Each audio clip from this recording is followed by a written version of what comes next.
காலி செய்து கொள்ள வேண்டும் என்று வலியுறுத்தி தொல்லை கொடுத்து நீதிமன்றத்தின் மூலமாக வழக்கு தொடுக்கிறார்கள். மூர்த்தியார் அவர்கள் யாருக்கும் தெரியாது, எந்த போராட்டத்தையும் அவர் செய்யவில்லை, யாரையும் அழைத்துக் கொண்டு பேசவில்லை. நேரடியாக நீதிமன்றம் யாரை பார்த்தால் யாரை செய்தார் என்று தெரியாது. நீதிமன்றத்தில் போய் தடையாணை பெற்று அவர்கள் இன்றைக்கும் பல கோடி ரூபாய் சொத்துக்களை அனுபவித்துக் கொண்டிருக்கின்ற ஒரு வல்லமை இருக்கிறது என்று சொன்னால் அது நீதிமன்றத்தின் மூலமாக மூர்த்தியார் செய்த மிகப்பெரிய சாதனை. வீர இருந்தது, அவர் ஒன்னும் செல்லுபடி ஆவார். அறியப்பட்டார், முகவரி கிடைக்கப்பட்டது. பார்த்தமே வீரன் தெரிந்த இந்தியாவுடைய முப்படை தளபதிகளை என்பி சிங் ஒருத்தன் தான், உங்களுக்கு தெரியும் நினைக்கிறேன். என்பி சிங், கேபி சிங் முப்படை தலைவரோட மிகப்பெரிய தலைவன். அவன் தான் தலைவன். அவன் சொன்னா சண்டை போடலாம் எந்த நாட்டு மீது. அவன் ஆர்டர் போட்ட சீனாவில் சண்டை போடலாம், உதப்பட்டு வரப்போலாம், அது ஒரு விஷயம். அவன் சொன்னா பாகிஸ்தான் மேல சண்டை போடணும். அவன் 60 வயசுல ரிட்டையர் ஆகிறதுக்கு பதிலா 1 வயசு திருத்தி சட்டத்தை திருத்திட்டு மாட்டின்னு சட்டமன்றத்துக்கு நீதிமன்றத்துக்கு போயிருக்கிறான். படிச்சுக்கலாம் இல்லையா? அவன் வீரஞ்ச முப்படை தலைமை சொந்தக்காரத்தை தூக்கி போட்டு வேண்டித்தார ஏன் நீதிமன்றம் நின்று கிடக்கிறான், வாய்தாக நின்று கிடக்கிறான்.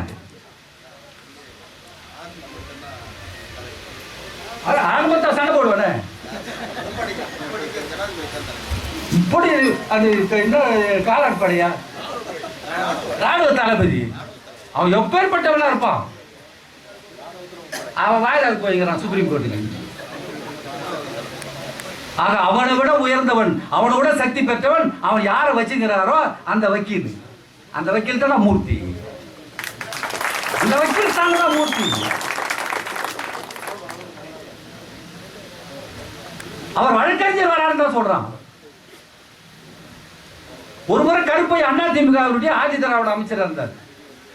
கடைசியா விக்டோரியா என்ற காஞ்சிபுரத்தில் ஒரு சகோதரி மினி பஸ் ஓட்டுற பிரச்சனையில் அந்த அம்மாவுக்கு சும்மா தொல்லை கொடுத்தாங்க. இதை போய் கருப்புசாமி அமைச்சரான சொல்லுங்களான்னு சொல்லி அவர்கிட்ட போய் விஷயத்தை அப்படி சொல்லி பொன்னாடி போத்துட்டு என்ன விஷயம் எங்களுக்கு யார் இருப்பா ஏடாகுடமா இருக்கிற ஒரு மூவில நான் பார்த்தான்.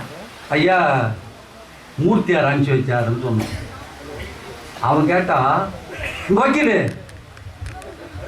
வக்கீல் மூர்த்தியார் தானப்பா. அவன் எழுந்து நின்று 1.5 hour உட்காரல. சொல்லுங்க எழுந்து நின்று ஐயா நீ உட்காருங்க, நீங்க அமைச்சரு இல்ல வந்துட்டான் எட்டி பாக்குறான். கிட்டத்தட்ட 40 நிமிஷம் அண்ணனை இப்படியே இருக்கு சொல்லுங்க, இப்படியே அடிக்கடி சண்டை போட்டு இருக்கா, நாங்க இங்க அமைச்சர் ஆகிக்கிறோம்ன்ற மாதிரி சொல்றாரு. நீங்க இப்படி தானே அவன் பதிப்பா, நம்ம அமைதியா இருந்துட்டா ஐயா சொல்ற மாதிரி இந்த வீரர் இல்லைன்னா அமைச்சர் பதவி கிடைக்காது. ஆக அண்ணனை இப்படியே இருக்கு சொல்லுவா. சரி சார் நம்ம பஸ் இது ஏன் டிபார்ட்மெண்ட் இல்லையா? அண்ணன் வரன்னாரு, வர சொல்லிட்டு வா. வர எந்த கோர்ட்ல இருக்கிறாரு? வேணா நாங்க பாக்குறோம். அதுக்கப்புறம் தோத்துட்டு பிறகு வந்தானா அண்ணான்னு தெரியல. அமைச்சருக்கு கூட யார் என்று தெரிந்தது என்றால் வீரம் என்று தெரியவில்லை, தியாகம் என்று தெரியவில்லை, வழக்கறிஞர் சட்டம் என்கிற அடிப்படையில் தான் மூர்த்தியார் தெரிந்தார். வேறு எந்த வகையில கிடையாது. அவர் சொல்லிய வார்த்தைகள், சட்டத்தினுடைய நுணுக்கங்கள், அவர் எடுத்து வைத்த வாதங்கள். நிறைய பேர் சட்டத்தை படிச்சுட்டு BA MA படிச்சுட்டு அதுக்கப்புறம் தான் வழக்காடி நீதிமன்றத்தில் நீதி கொடுப்பான். ஆனா நாம மூர்த்தியாருக்கு பின்னால கட்ட பஞ்சாயத்துன்னு சொல்றாங்க வச்சுங்களேன். மூர்த்தியார் வருகைக்கு பின்னால எல்லா பஞ்சாயத்தும் எல்லா தீர்ப்பையும் சுப்ரீம் கோர்ட் தீர்க்காத பிரச்சனை கூட ஆண்டர்சன் பேட்டை தீர்த்ததுன்னு சொன்னா இந்த பிரச்சனையெல்லாம் தீர்த்து விட்டு தான் அவர் வக்கீலே படிச்சார். ஏன்னா வழக்கறிஞர் படிப்பது நமக்கு மிகப்பெரிய பெருமைதான் என்று சொன்னாலும் அது மிக சாதாரண 5வது பட்சம் மாதிரி. அவருக்கு 5வது பட்சம் மாதிரி. அவர் செய்யாத சமரசமா, அவர் செய்யாத பஞ்சாயத்தா? நீதிமன்றம் சென்றால் கூட ஏதேனும் ஒரு தரப்பில் தானே நீதி வழங்கப்படுகிறது. 2 தரப்பில் நீதி வழங்குவதில்லை. நீதிமன்றத்தில் ஒரு தரப்பில் தான் நீதி வழங்குவார். ஆனால் மூர்த்தியாருடைய சமரசம் 2 பேரும் வந்தவர்களா எப்படி வந்தார்கள்? தோப்பனம் மூர்த்தியார் விட்டாங்க, அவனும் வருவான். அவர் என்ன சொன்னாலும் அதை ஒத்துட்டு போயிடுவான். அவன் எதுவும் சொன்னாலும் ஒத்துக்கிட்டு போயிடுவான். ஆக சுப்ரீம் கோர்ட்டுடைய தீர்ப்பு நம்மை பொறுத்த வரைக்கும், மூர்த்தியாரை பொறுத்த வரைக்கும் தோல்வி அடைந்தது. அப்ப நான் அவர் கேட்பேன், வரவெல்லாம் ஒத்துன்னு போயிடறாங்க, எப்படி இது மொத்த சட்டத்தை நம்மளே எடுத்துக்கலாம், என்ன இது விஷயம் இல்லை, நான் சட்டத்தில் இது கூட நம்ம வழி இருக்குதுனால. அப்பதான் அவர் சொன்னாரு, ஒரு ஆங்கிலத்தில் ஒரு வார்த்தையை சொன்னார், customary law outweigh the written text of law என்று சொன்னார். எழுதப்பட்ட அரசியல் சட்டத்தை விட எழுதப்படாத அரசியல் சட்டத்தை நாம கையில் எடுத்துக் கொள்ள வேண்டும் என்பதே பொருள். இது ரிட்டன் சட்டம், ரிட்டன் கையால் எழுதப்பட்ட சட்டத்தை பார்த்து பார்த்து பார்த்து வைத்து மாறி மாறி சொல்லிடுறான். மாத்திரம் கீழே ஒரு தீர்ப்பு சொன்னா மேல தீர்ப்பு மாறுத, மேல தீர்ப்பு சொன்னா அதுவும் மாறுது. அதுக்கப்புறம் பெஞ்சுன்றா, ஸ்டூல்ன்றா, சேர்ன்றா, அது போயினே இருக்குது. ஆனா நம்முடைய தீர்ப்பு இங்க எழுதப்பட்ட எந்த அரசியல் சட்டத்தை பிரிச்சு பார்க்கறது கிடையாது. நம்ம யாரும் நேற்று வந்தவன் கூட, நம்முடைய நேற்று உறுப்பினரான சகோதரன் கூட நீதிபதி ஸ்தானத்தை எடுத்துக் கொள்ளுகிறார் என்று சொன்னால் அது தியாகத்தினுடைய பாதிப்பு கிடையாது, வீரத்தினுடைய பாதிப்பு கிடையாது, மூர்த்தியார் வழக்கறிஞர் என்பதனுடைய பாதிப்பு என்பதை தவிர வேற ஒன்று கிடையாது. எப்பா இந்த வட்டாரத்துல எப்பா அவங்க சொல்றதுதான் நம்ம நாடு கேட்குது. நிறைய பேர் வழக்கறிஞர் உட்காந்து கிடக்குறாங்க, 75 ரூபாய் கிடைக்காது.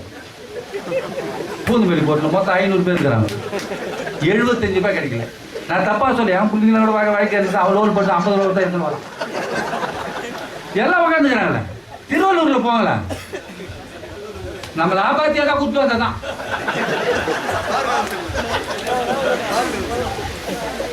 நம்ம பிரச்சனை நம்ம பிள்ளைகளை தீர்த்துட்டா இது உண்மையா இல்லையா? இது நம்ம இடம் இருக்கிற போலீஸ் சொல்ல போறது இல்லை, நம்ம இடம் இருக்கிற நம்ம பேசு.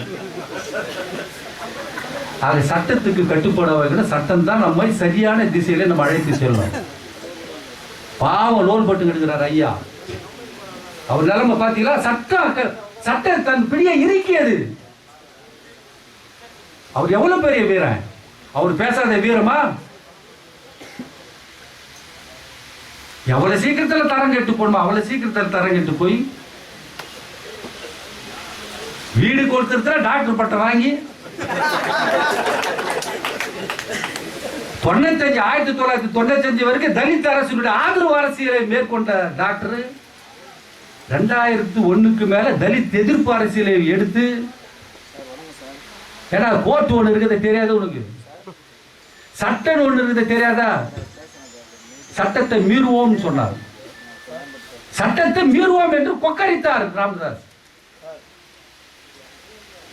பாவம் ஆபரேஷன் பண்ணி படுத்தினார். சட்டம் பாயுதுன்னு சொன்னது ஆபரேஷன். நீ ஆபரேஷன் தான் கூடாது, சட்டம் நீ வாய்தாக்கு வந்துதான் வரும். ஆக சட்டம் உயர்வானது சகோதரர்களே. சட்டத்தை மீறுவது என்பது உயர்வரும். பாபா சாஹேப் அம்பேத்கர் அவர்கள் சொல்லுகிறார்கள், அவர் தான் அரசியல் சட்டத்தை எழுதினார் என்பது சொல்லப்பட்டு கொண்டிருக்கிறது என்பது ஒரு பக்கம் இருந்தாலும் அம்பேத்கர் அவர்கள் சொல்லுகிறார்கள், சட்டம் தன்னை மீறுகின்ற தனிப்பட்ட குற்றவாளியை மட்டும்தான் தண்டிக்கும். அம்பேத்கர் சொல்லுகின்ற வார்த்தை, இதை மூர்த்தியாரும் சொல்வார். சட்டம் தன்னை மீறுகின்ற தனிப்பட்ட குற்றவாளியை மட்டும்தான் தண்டிக்கும். ஆனால் மீற வேண்டும் என்ற நோக்கத்தோடு மீறுகின்ற ஒரு கூட்டத்தை சட்டம் தண்டிக்காது. அதுக்காக சட்டத்தை மீறணும் அவசியம் இல்லை. சட்டத்தை மீறினா ராணுவம் வரும். ஒரு சந்தர்ப்பத்தில் சட்டத்தை மீற வேண்டிய அவசியம் ஏற்பட்டால் மீறிதான் ஆக வேண்டும். தன்னுடைய வாழ்க்கையில காந்தியார் ஒரே முறை தான் சட்டத்தை மீறினார். சட்ட மறுப்பு இயக்கம் என்ற பெயரில் சட்டத்தை மீறினார். மற்ற எந்த இடத்திலும் சட்டப்படி தானே நடந்தார். 250 பேர்கள் படுகொலை நடந்தது. ஜாலியன்வாலா படுகொலையில 250 பேரை அந்த ஆங்கில அதிகாரி சுட்டு வைத்தினான். எல்லாரும் எதிர்த்தார்கள் டயரை. உலகம் முழுவதும் காரி துப்பியது. காந்தி போய் கேட்கிறாரு, சுட்டுட்டான வாயை திறக்க மாட்டேறிய, என்ன வாய் எதுனா தோல்வியாரு? டயர் அவன் இஷ்டத்துக்கு சுட்டுல, சட்டம் சொல்லிச்சு சுட்டா, அது சட்டப்படி நியாயமானது. அதுக்கப்புறம் நிதி வசூல் பண்றது வேற விவகாரம் சொன்னான். 250 பேரை சொல்றது கூட சட்டம் சொல்லுது. சட்டப்படி தானே நான் நடந்தேன்னு சொல்றான். இன்னும் கூட ராஜபக்சே நான் சட்டப்படி தானே நடந்தேன்னு சொல்றான். இப்பதானே போய்க்கிறாங்க நம்ம அம்மா. அவன் என்னைக்கு இருந்தாலும் கூட்டில நின்றாக வேண்டும் இல்லையா? ஆக சட்டம் உயர்வானது. பாபா சாஹேப் மூர்த்தியார் அவர்கள் சொல்லுவார்கள் இந்த சட்டத்தை எழுதுகின்ற போது, ஏன்னா அந்த 6 பேர்ல எழுதுறான்னு சொல்றது அது உண்மையெல்லாம் இல்லைன்றார். மூர்த்தியார் சொல்றார், அவர் படித்து படித்து படித்து அவர் படிக்காத புத்தகங்கள் இல்லை. ஒரு முறை பார்க்கின்ற போது கடைசியாக அவர் படித்த புத்தகத்தை நான் பார்த்து வீட்டில் படிச்சுட்டு இருக்கிறேன். என்ன போச்சுன்னா தமிழ் தேசியத்தை பற்றி படிக்கிறார். பெங்களூர் குணா அந்த புத்தகத்தை எழுதியதுக்காக இன்றைக்கும் சிறையில் இருக்கின்றார் பெங்களூர்.